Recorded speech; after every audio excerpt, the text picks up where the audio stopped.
Kuzozangpo, I am Satan Doji, and I formally welcome all the viewers and students across the country to this e-learning project. Well, today I'll be taking you through the history lessons for stage 3. In stage 3, the students of class 7 and 8 will be my learners, and of course the viewers across the country. Before I actually go on, before I actually touch the topic, let me show you the picture. When you see this picture, what do you feel? What do you make out from this picture? Or you may have the notion that this picture is a crowd of Buddhists sitting and waiting there for a very special event, to witness a very special event. And to make it more clearer, let me again show you another picture. And again, this picture is also a crowd of people, a group of people raise their hands, waiting for some events to happen. My dear boys and girls, and to all the viewers, I'm trying to introduce my lesson. Let us see what is today's topic. Today's topic is citizen. So I'm going to take you through the topic citizen.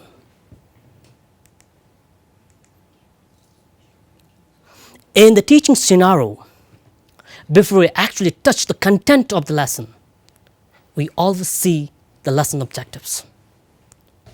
This is, at the end of the lesson, what are the lessons and the content that we are going to learn. So let's see the lesson objectives of today's lessons on citizen. The first, explain the concept of citizen. Second, discuss on the significance of voting in a democratic constitutional monarchy. Well, having looked at the lesson objectives of today's topic on citizen, let us first see this diagram. I'll show you this diagram. And what is this diagram? What is all this about? Because in our country, there are tourists, there are delegates, international employees, international students physically present in our country. But the question here is, are they the citizens of our country? This is the question here. Are they the citizens of our country? Are they qualified as the citizens of Bhutan, though they are physically present in our country now? According to me, though they are physically present in our country, they are not the citizens of our country.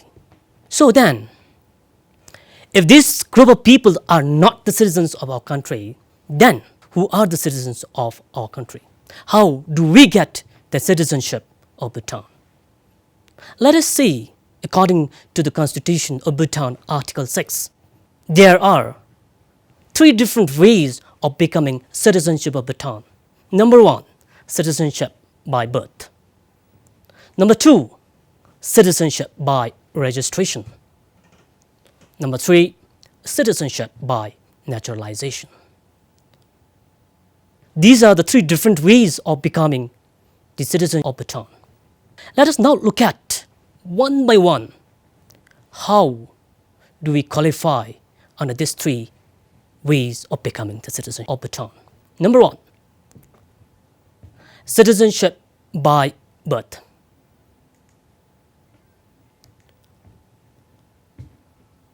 Now, the first point says citizenship by birth to become the citizenship of Bhutan. If we want to be the citizenship by birth, one should be a natural born citizen, a natural born citizen. That is, both parents should be the citizens of Bhutan. If both the parents are the citizens of Bhutan, automatically we become the citizenship of Bhutan, and that is called as citizenship by birth. Now, let's move on to the second point. Citizenship by registration.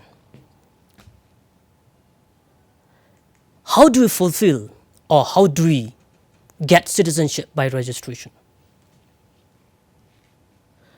A person living in Bhutan on or before 31st December 1958 is registered as the citizen of Bhutan. Now, let's see the third point, that is citizenship by naturalization. The third and the last ways of becoming the citizenship of Bhutan, that is citizenship by naturalization. In order to fulfill the citizenship by naturalization, there are different criteria to be fulfilled. As I was talking in the first slide, there are tourists, there are international employees, there are international students physically living in our country. Do they get the citizenship of Bhutan? I said no, they will not get the citizenship of Bhutan.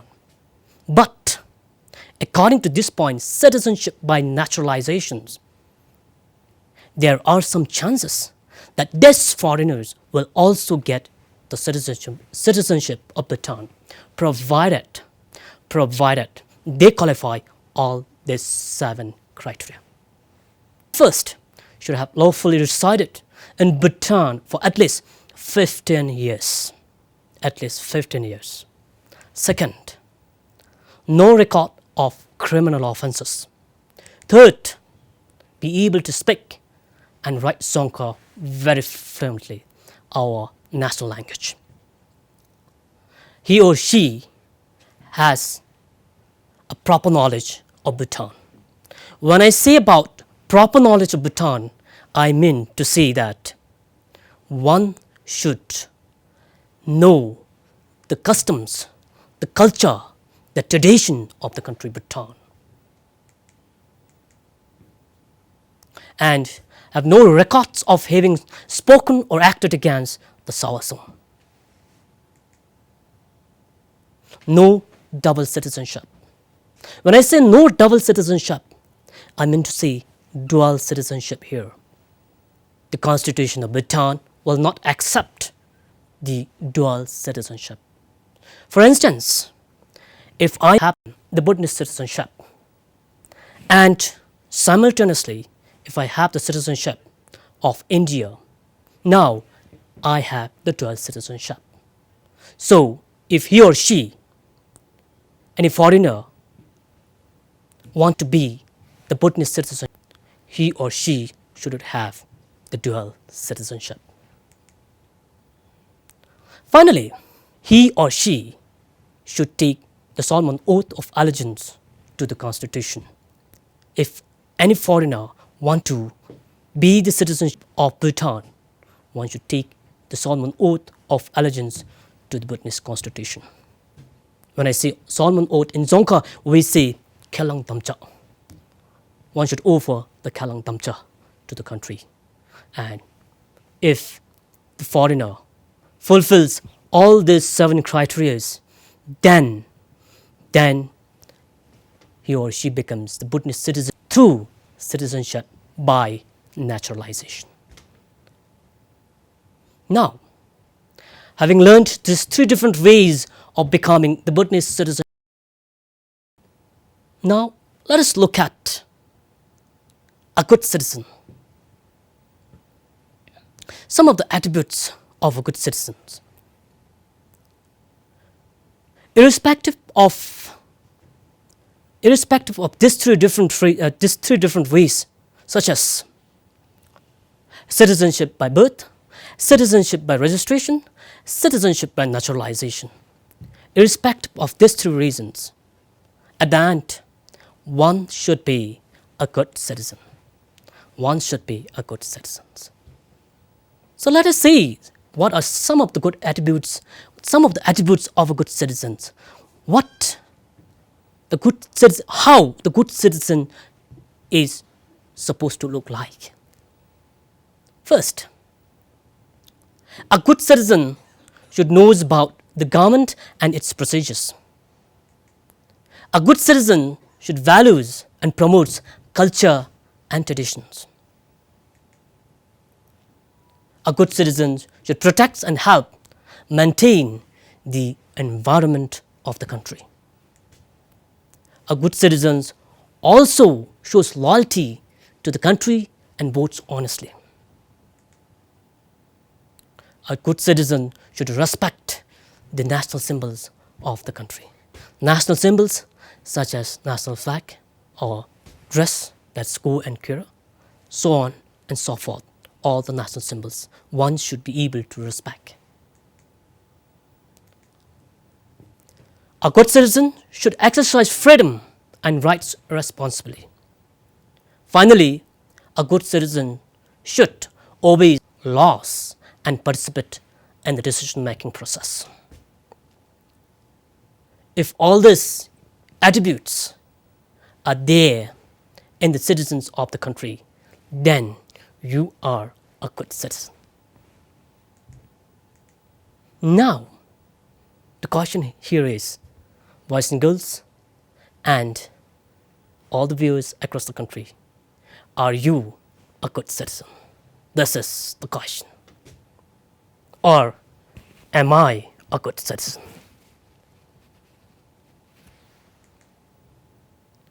Do you fulfill some of the criteria or all the criteria as we have just learned? Now, in the citizenship, we are given a lot of rights. And one such very important right is voting. When I show this picture, you may be knowing what really it is. The picture says it is all about voting. As a citizens, we have the right to vote. It is a right granted by His Majesty the King from the Golden Throne as a gift to the people of Bhutan. So then, first, what is voting? Voting is nothing but an act of casting a vote in an election is called voting. Very simple. If this is the case, who all are eligible to vote? Do you think that all the citizens of Bhutan are eligible to vote? Let us see. Our constitution grants all citizens who are 18 years and above have the right to vote. Now, why voting? Why voting is very important. Why do we need to vote? Is it necessary for us to vote? As a responsible citizen, we need to vote. We need to vote for a right candidate. We need to vote because we are the citizens. We need a right person to serve this house. To elect the right person, we have to vote, and we have to vote the right candidate who will in return serve the Sasam in a better way. Now, let us see the lesson summary. We have learned citizen, we have learned ways of becoming a citizen of Bhutan, we have learned the characteristics of a good citizen, we have learned a concept of voting, and finally, we have also learned the importance of voting. Having seen the lesson summary, now before we actually wind up the lesson, let us see some of the takeaway questions. Here, what would be the consequences if there's no citizenship laws in the country? What would be the situations if there's no citizenship laws in the country? Will it be peace? Will it be a chaos? Please give your thoughts. Please give your thoughts on this question. Now, let's see last and the final question. As a citizens of Bhutan, how can you promote voting? As a responsible citizens of Bhutan, how can you promote voting? So with these questions, the history session comes to an end. And I hope the students of class 7 and 8, and of course all the viewers, got something from this history session. Thank you to all the students and to all the viewers across the country. Thank you very much.